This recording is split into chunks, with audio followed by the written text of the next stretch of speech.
Welcome, everyone. My name is Jocelyn Williams, and I am a developmental movement consultant, and I'm also part of the Indie Birth Alliance. And we are so happy to have you with us tonight.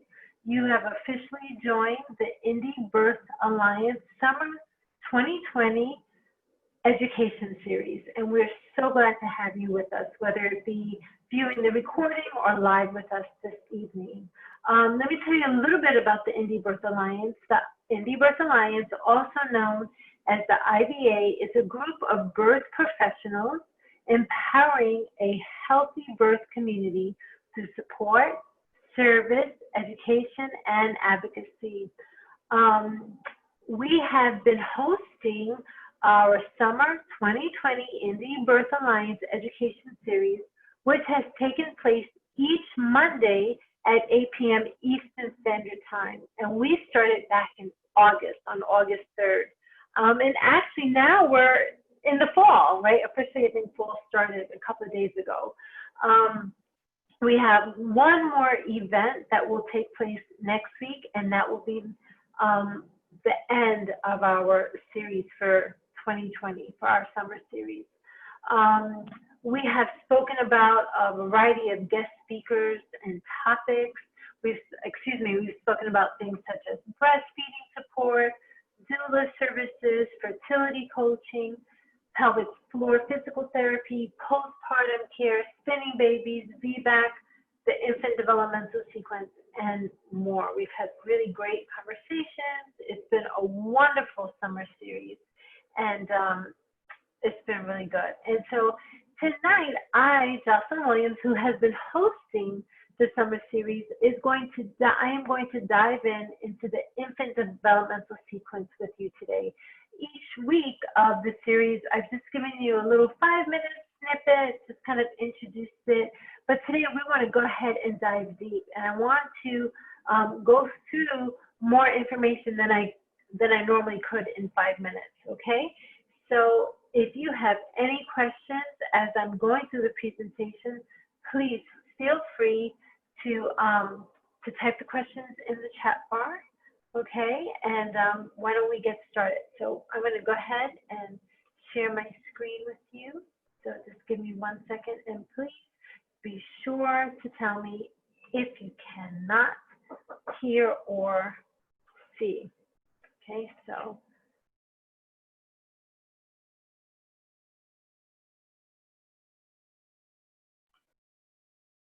all right, can everyone see the screen?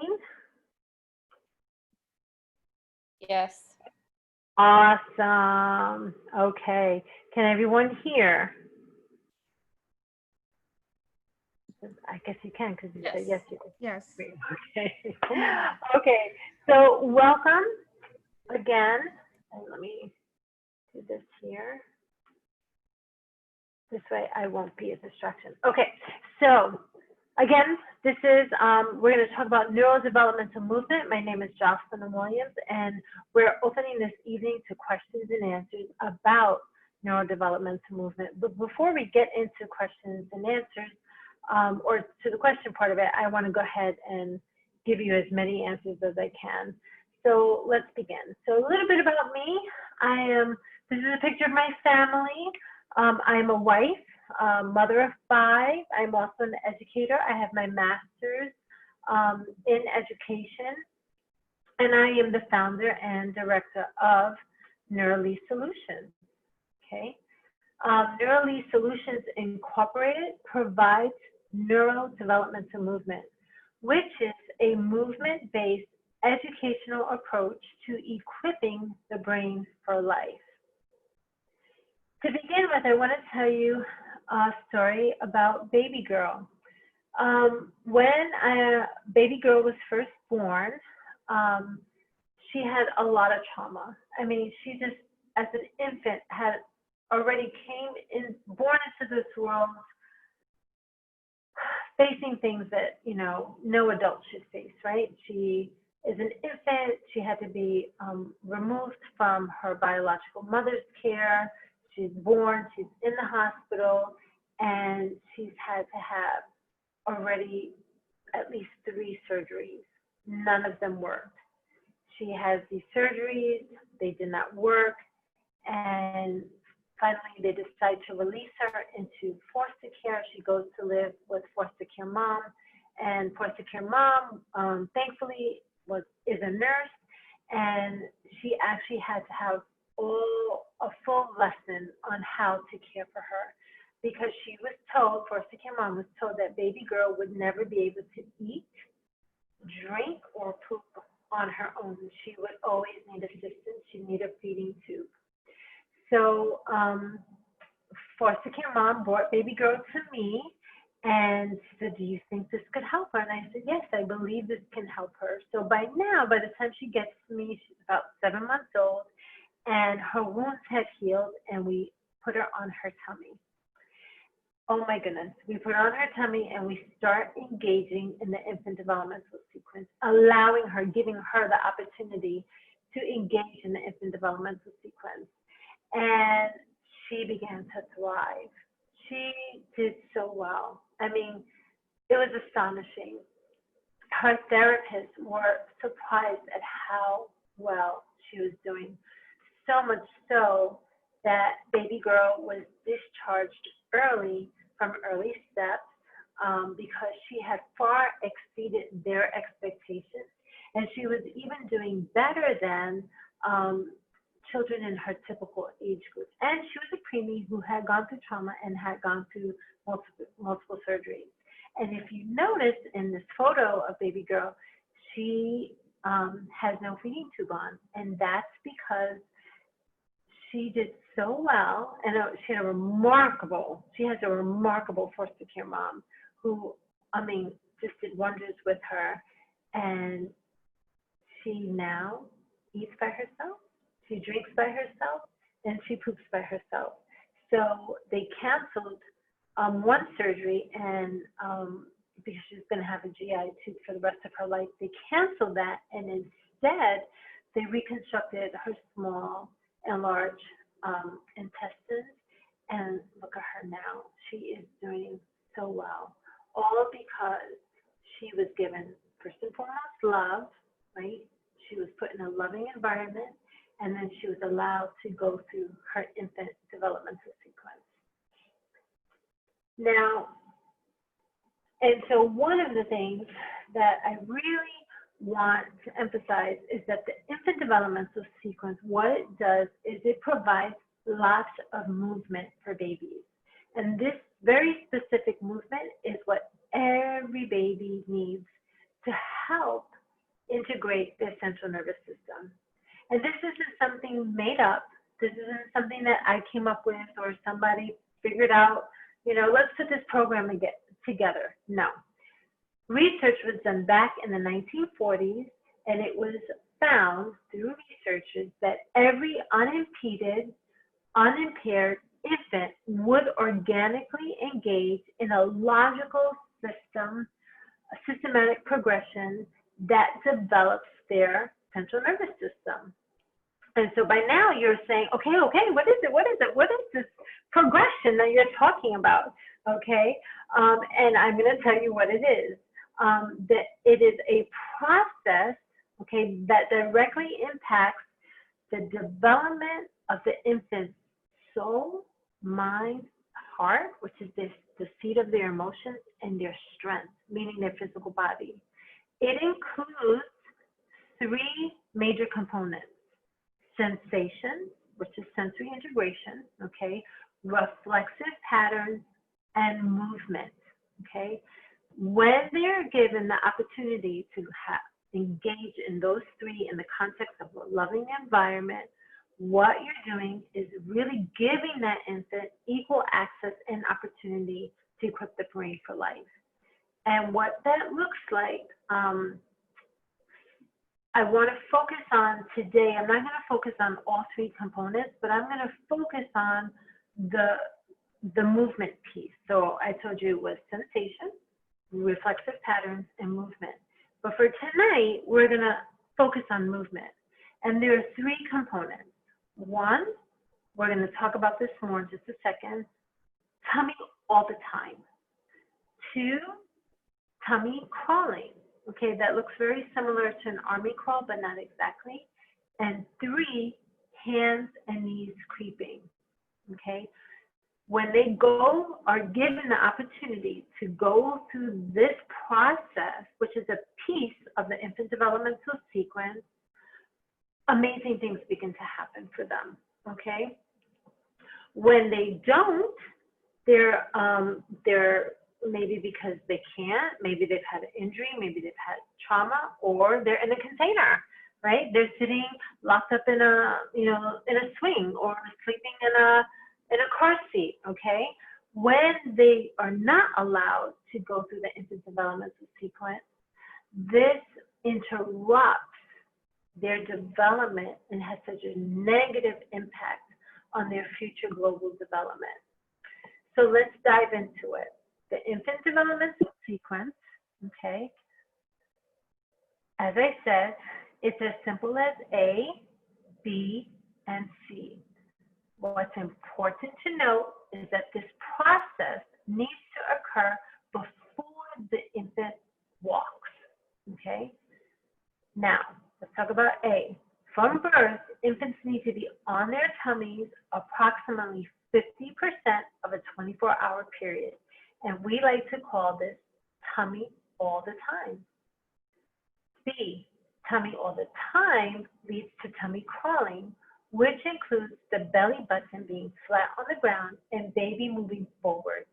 This form of movement is very similar to an army crawl, but it's not exactly, okay? Now here's a tip. If a baby doesn't need mittens, they do not need socks, okay? When a baby is engaging in tummy crawling, all a baby needs is a comfortable onesie and a safe floor to crawl around on. Now, this will lead to hands and knees creeping, which is C. C for hands and knees creeping. At approximately 6 to 12 months, babies need an ample amount of time to creep on their hands and knees. Notice the position of the baby. Baby is up on all fours and the belly button is no longer touching the ground. Baby should continue creeping until their creep has developed into an efficient cross-lateral movement. Okay, so now why is the developmental sequence so important? What's all the fuss about? I keep saying it gives them equal opportunity and access to equip the brain for life. Exactly what does that mean? Why not simply carry the baby around all the time? Why not keep them in containers such as car seats? After all, that's so much more convenient. And me, mom, I can get more work done, right? I can work from home if I have my baby in a container all day, right? Then I don't have to pay for childcare, right? And it's super lucrative, especially for the toy industry, right? Well, when an infant has the opportunity to engage in the developmental sequence, here are some great examples of how it would benefit them. 1, a baby who's a happy soul, who is well bonded with their primary caretaker. 2, a child who is socially, emotionally equipped to have healthy peer interactions. 3, a student who's able to learn well. And 4, an adult who has the strength to make a positive global impact. Amongst many things, the developmental sequence helps to develop very specific key systems and functions in the human infant, okay? So the infant developmental sequence is key to help develop these particular systems. The auditory system, which is hearing, the visual system, which is seeing, and the tactile system, which is feeling. And when we're talking about tactile, we don't just mean, how, if you touch me, I can feel it, but also how do I feel internally? Here's a really simple example, like I can feel when I'm hot. I can feel when I'm cold. I can feel when I have to use the restroom. I know what that feels like internally. That is my tactile system. Major functions that the infant developmental sequence impacts is motor function, how I move, communication, how I speak, and also how I perceive language, and hand function. Now, I'm going to touch on each of these areas briefly, okay? So let's begin with the visual system, okay? Now, when an infant is first born, that little precious infant is drawn to their mama's eyes or their primary caretaker. If mama's eyes, and I'm just going to use mama for now to represent all primary caretakers. If mama's eyes are relaxed and happy, this helps the baby have an oxytocin brain, okay? When that baby is bathed in oxytocin, guess what? Later on, it sets the stage for bonding, learning, and exploration. If mama's eyes are tense and angry, aloof, okay, or mama's on, on a device, engaged and not engaging with baby, that sets up a cortisol-based brain. And you know what that does? The opposite. It sets the stage for academic, emotional, physical, and or spiritual impairment.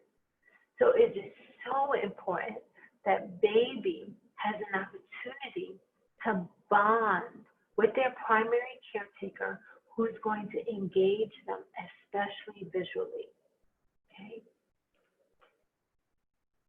In terms of auditory, okay? Auditory is our ability, yes, to hear, but it's also our ability to filter out excess information around us, okay? This auditory system, when it is well developed, it gives us the ability to attend, to focus. It gives us the ability to read social cues, okay, which then enables us to have healthy social interactions. When babies are first born, they are born with reflexes. Those reflexes are there to keep them alive. But as they go through the infant developmental sequence, the reflexes become integrated. If they are not integrated well, it can cause problems later on. For example, the moral reflex. If a baby hasn't integrated that reflex, sometimes later on, that looks like a child who might be afraid of something like the vacuum cleaner, or they scream when the dog is barking. Sometimes they have a surplus of attention, and then they wind up tuning everybody else. And you have to go up to them and tap them really hard. Hey, pay attention to me, I'm talking to you, okay? The tactile system, this is a big one, okay? When the infant goes through the infant developmental sequence, they engage in that tummy time, tummy crawling, hands and knees creeping. They engage in their reflexive patterns, which we won't go into a lot of that right now. And they have really positive sensory experiences.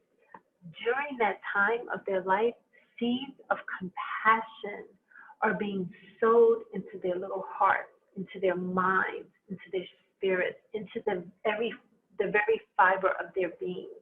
And this allows them to have a very efficient sense of things like feeling hot and cold, feeling pain, feeling when they're hungry. Well, what is the big deal about that? Oh, that's really important. You know why? Because if an infant baby cannot feel his or her pain, you know what? It becomes very, very difficult for that baby to understand later on as an older child how somebody else might feel. It's just, if I can't feel it, it doesn't hurt me. Well, then it won't hurt you, so it's not a big deal if I bonk you on the head, right? And so oftentimes we'll hear that, oh, somebody's, a bully, right? Oh, we have to punish the bully. I always think, we need that so-called bully to have an opportunity to go through the infant developmental sequence, because if they can feel their own pain, it will be much less likely that they will hurt or want to hurt somebody else. Okay? Let's talk about motor function. Tummy all the time. That is my mantra. Babies need to be on their tummy all the time, and I always get asked, well, when should they start that? As soon as possible. As soon as possible. And in fact, I met with one of my clients, and she felt so bad. She said, oh, I don't think I'm giving my baby enough tummy time. And I said, look at that baby. She's holding up her head so well, and she's engaged, and she's looking at me. Her eyes are so alert. And I just applauded that mom, because she had been allowing her baby to be on the tummy, and that's so important. Tummy all the time helps strengthen the baby's ability to lift their head. They begin to reach out their hands. So they lift their heads up. They reach out to start touching things. Their little toes start moving. They begin to dig and have a little toe dig. And you know what? All of that movement enables them to move into tummy crawling, and that stabilizes the lumbar curve of the spine. It also helps develop arches in the foot. It helps to form solid hip sockets. One of my favorite stories, true story, I have a client, and this mom came to me because she had to replace her son's hip back into the socket several times a day, and they were going to give this precious child hip surgery. And I said, why don't we just give it a try? And sure enough, we allowed this baby to, well, he's older now, right? And we'll get into that in a minute. He's older now, but he engaged in the developmental sequence. And you know what? They canceled. His doctor said it would be ridiculous to give him hip surgery. He absolutely doesn't need it anymore, because the child was in his hip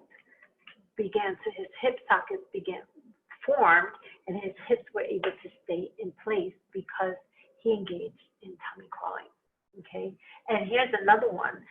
My families love when babies go through their developmental sequence and they go through that tummy time stage and the tummy crawling stage. It helps stimulate the genital areas, and it prepares baby for being toilet trained at an appropriate age.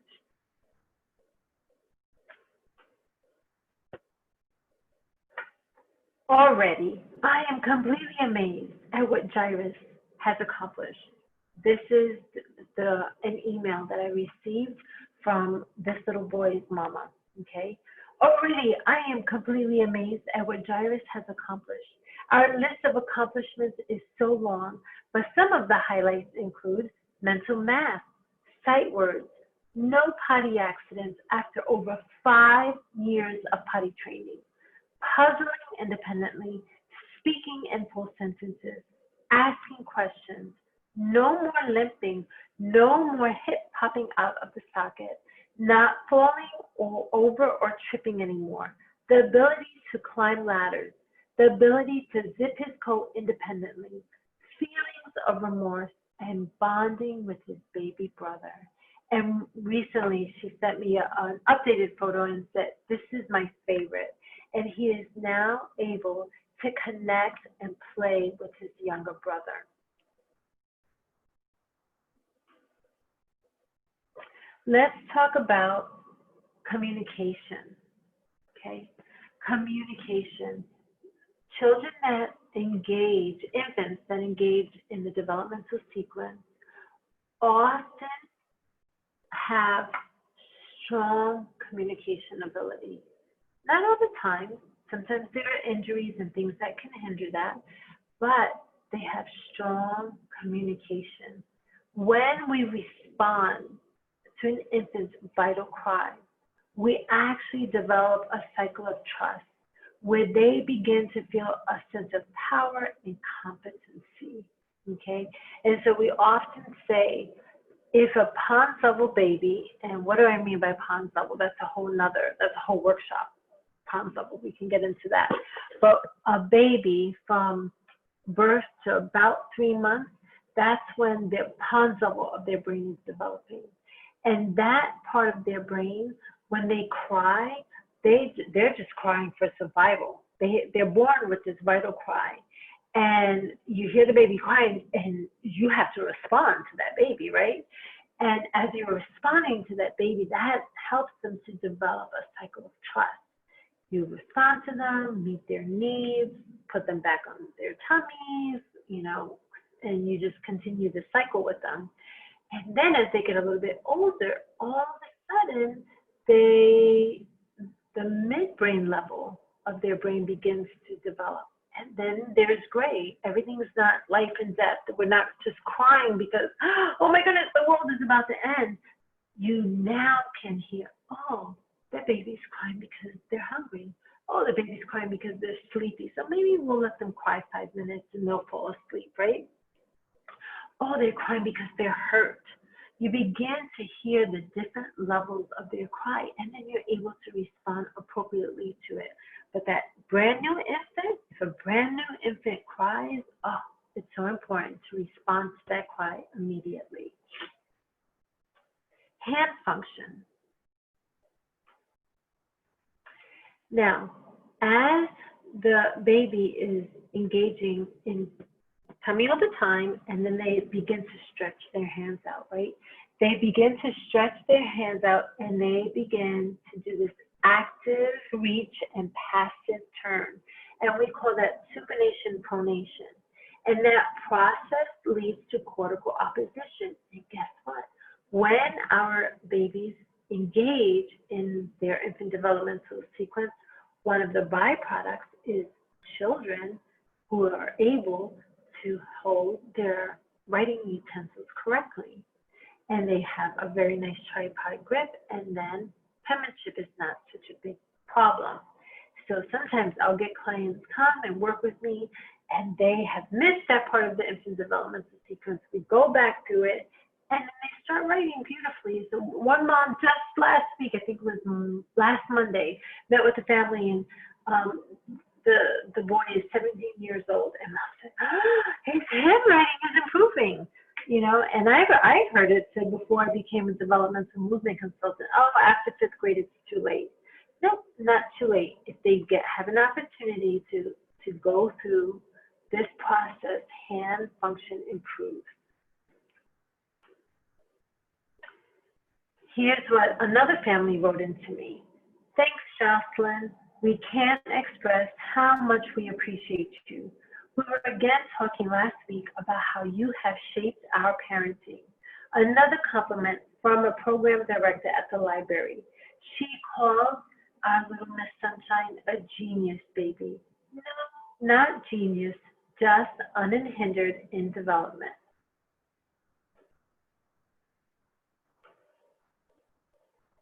In summary, the developmental sequence for infants is as simple as A, B, and C. However, the impact is profound, but it's important to note that it must occur before the baby starts walking, okay? This is not a man-made program. It is a process designed to equip the infant brain for life. There are many programs that come in and they go out in waves. There's movement programs that talk about crossing the midline. There's sensory programs that just talk about sensory integration. Then you have programs that just talk about reflex integration. And you know what? Working on individual areas in isolation will possibly give you improvements in a specific area. However, we are global beings, and the developmental sequence provides a global approach to equipping the brain for life. At NeurollyIBAE, we work with infants, children, students, and even adults, okay?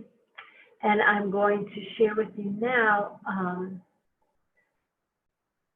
just a testimony from a opportunity to hear that. So here we go.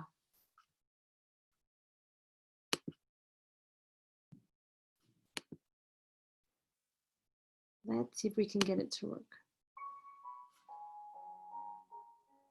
We've been consulting with Jocelyn Williams from Neurally Solutions for a year for my struggling 10 and 5-year-old.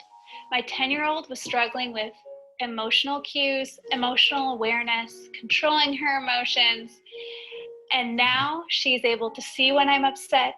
She's able to articulate her own emotions. She's able to play a game, lose, and gracefully support the winner. It's been huge in her making friends and relationally interacting in our family. My 5-year-old was struggling with letters and numbers. He'd been exposed over 2 years, but none of it seemed to stick. I tried teaching him the letter A for over a month, using songs, drawings, actions, and it just wasn't sticking. Now, a year later, we just started reading lessons 3 weeks ago. He knows all his vowels, several consonants. His visual memory is now working. Neurodevelopmental movement are simple exercises tailored to your child that help optimize the brain. If your child is struggling, whether it's emotional or academic, I encourage you to look into Neurally Solutions and consult Jocelyn Williams, because these things can be overcome.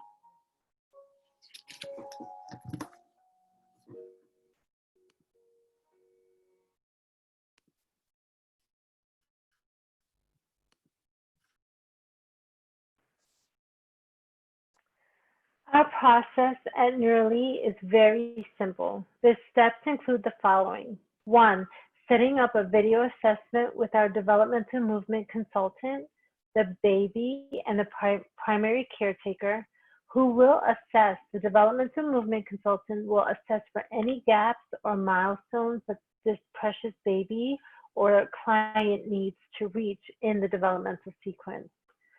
2, training. The developmental movement consultant will review the results of the assessment with the primary caretaker and provide training in the elements of the developmental sequence that their baby needs.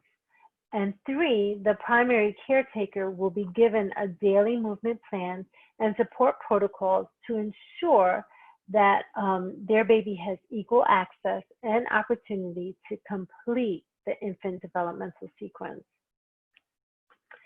For children, students, and adults, we replicate the developmental sequence, and this pathway is called neurodevelopmental movement. So we have, just to clarify, you have the infant developmental sequence, which is what every infant child is designed to go through, but those researchers figured out, oh, if that's what an infant needs, and we replicate that process for an older child, an older student, or an adult, we can get results. Why? Because it's based on neuroplasticity. And when given the right triggers, the brain is able to change. In other words, there is hope, there is a second chance.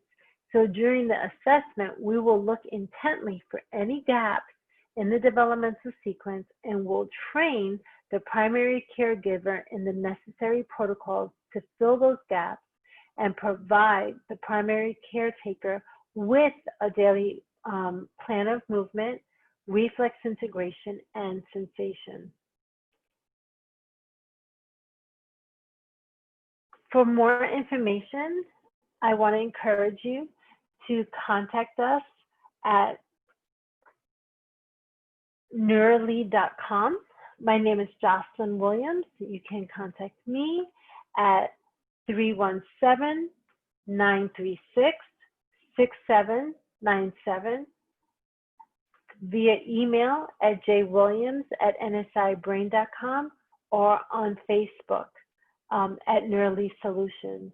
And, you know, if there's one golden nugget that I could leave with you today, it's that babies need lots of movement. They need lots of movement. just like we as adults, if we laid in our beds all day long, even think through this whole season of COVID, just staying in my house, in the same place, I couldn't do it. I had to get out and walk around and move around, and being out in the sunshine was so good and so refreshing and refueling. Our babies need to move around, and being on their tummies allows them the opportunity to get the movement that they need to help their central nervous system integrate their visual, auditory, tactile systems, and their communication, motor, and hand functions. So I'm going to stop sharing the screen here, and I'm going to come on over.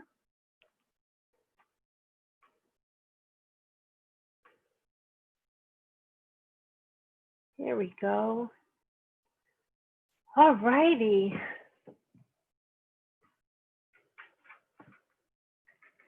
So that was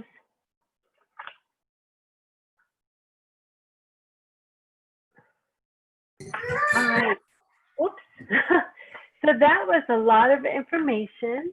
And so I want to give you an opportunity to ask any questions that you might have. I'm gonna, there we go. I'm gonna mute. Welcome, Emma. I muted you, but welcome. And to just ask to see if you have any questions. Okay, here we go. Questions that are coming up. If babies are meant to be on their tummies so much, why do they dislike it so much? Great question, Sally. Really, really good question. Oftentimes, we find that babies do not like to be on their tummies for a couple of reasons. Sometimes they might have a tongue-lip tie, okay? And that's causing a lot of strain and muscles and discomfort. Sometimes it could be because they have reflux, okay? Or something's going on with their digestive system and it isn't fully developed yet. So we like to look at what's going on organically for that baby. Why don't they want to be on their tummies? Okay. And also, if we wait to put them on their tummies until they're 5 or 6 months old, well, they don't want to be on their tummies, right? They're not used to it. But if we engage them in tummy time right from the very beginning, oftentimes they do well with it. They do very well with it. And if not, we, development and movement consultant, will work with you to figure out what organically might be going on for this baby. We'll get that worked on, and usually it resolves and the baby will go ahead and be on their tummies. On one occasion, I had a infant baby come in, and he was like this. He was born, and he's just a couple of, I don't know, maybe 8 weeks old, and he's just like this in his car seat. And I said, something is not right. And we had a chiropractic adjustment.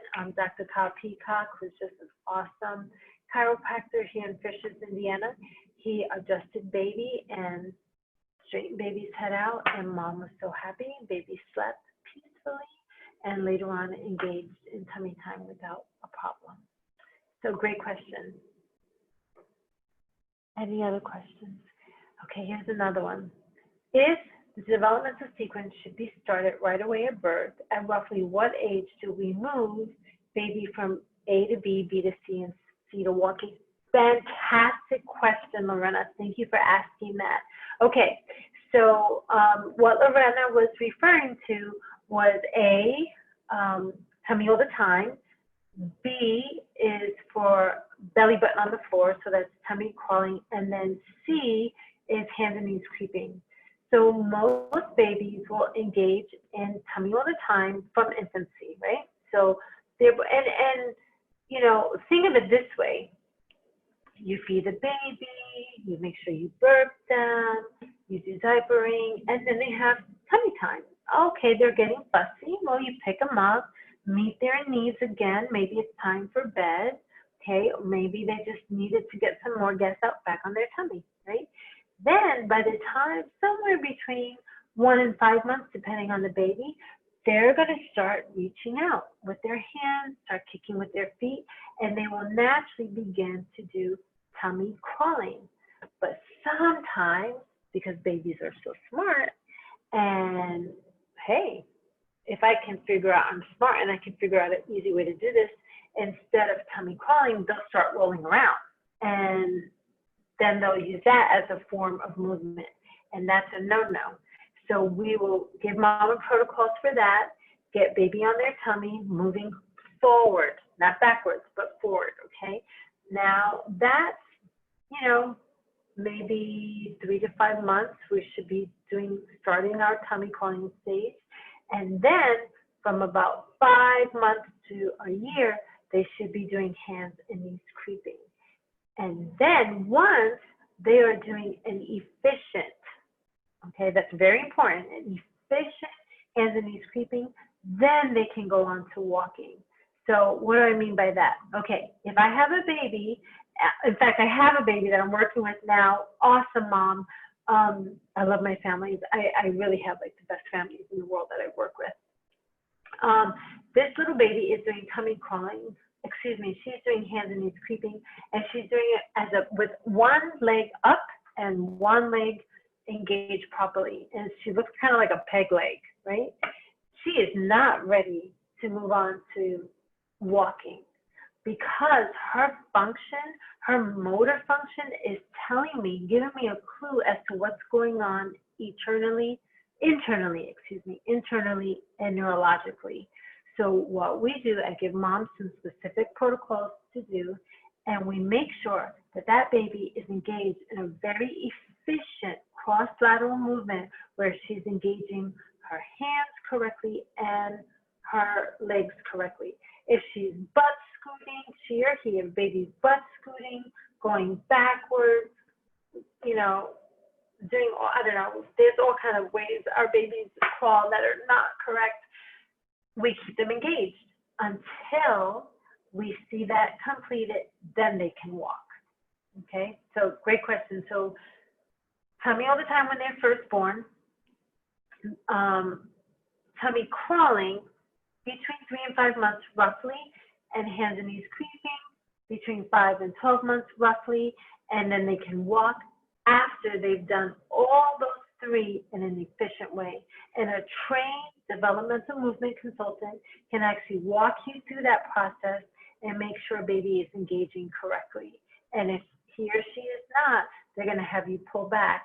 And it takes work, but trust any mom who's doing developmental movement with an older child, it is much, much easier to do with an infant than to do it with an older child. Great question. Any other questions?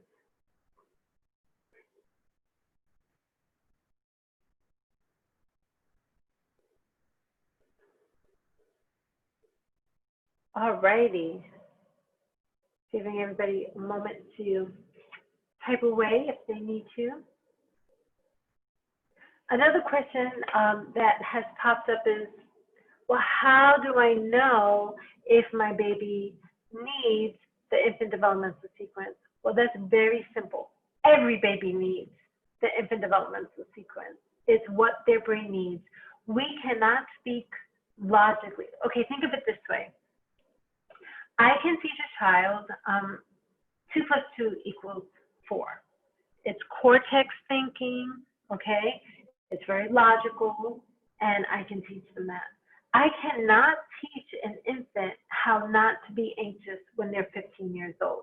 I can't tell an infant, hey, infant baby, this is what you need to not be anxious later on, right?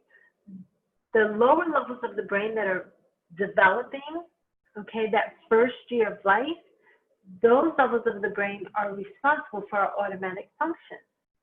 And so if they're engaging in the infant developmental sequence when they're older, they should not, unless there's an injury or something else going on, have this unexplainable anxiety. Oftentimes that unexplainable anxiety, that could be a result of trauma, but it can also be a result of reflexes that have not been integrated, or it could be a result of gaps at the lower levels of the brain. And so when we get those all filled up, oftentimes anxiety subsides and our kids report a much better state of being. I had, true story, I had one child, she's a high school student. She's a senior now in high school, and one of the reasons why she came to work, she was willing to work with me. Her mom brought her in, and she was willing to work with me was because she had so much anxiety she didn't want to live anymore. And we took her through the developmental sequence, we replicated it, and it's amazing. She shared with her mom didn't even know that that's what she was experiencing, that she didn't want to live anymore.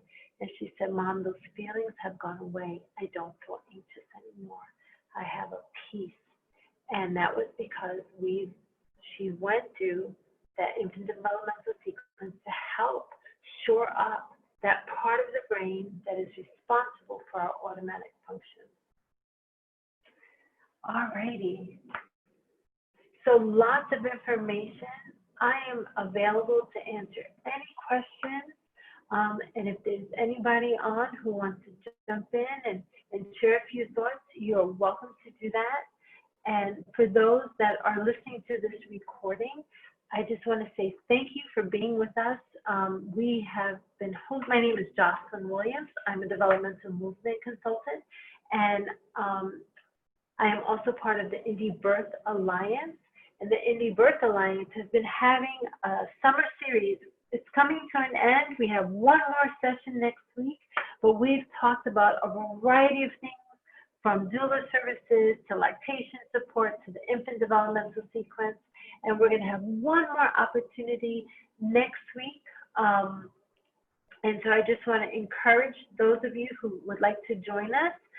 Next week, our guest speaker is going to be Alexia Loyal.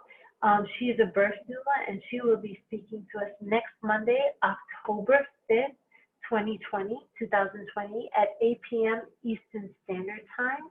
And you can find us on Facebook at Indie Birth Alliance Community, or you can go to Eventbrite and you can Google Summer 2020, let's see, what's the exact, the Indie Birth Alliance Education Series, the Indie Birth Alliance Education Series. If you just Google that or do a search on Eventbrite, you'll find us and you'll be able to register and join us for one last opportunity for our 2020 Education Series. It has been a pleasure to be your host tonight. Again, my name is Jocelyn Williams. If you are interested in contacting me, you can reach me at jwilliams@nsibrain.com. Phone number is 317-936-6797. Thank you so much for joining us tonight. It was wonderful to have you on. Thank you and have a good night.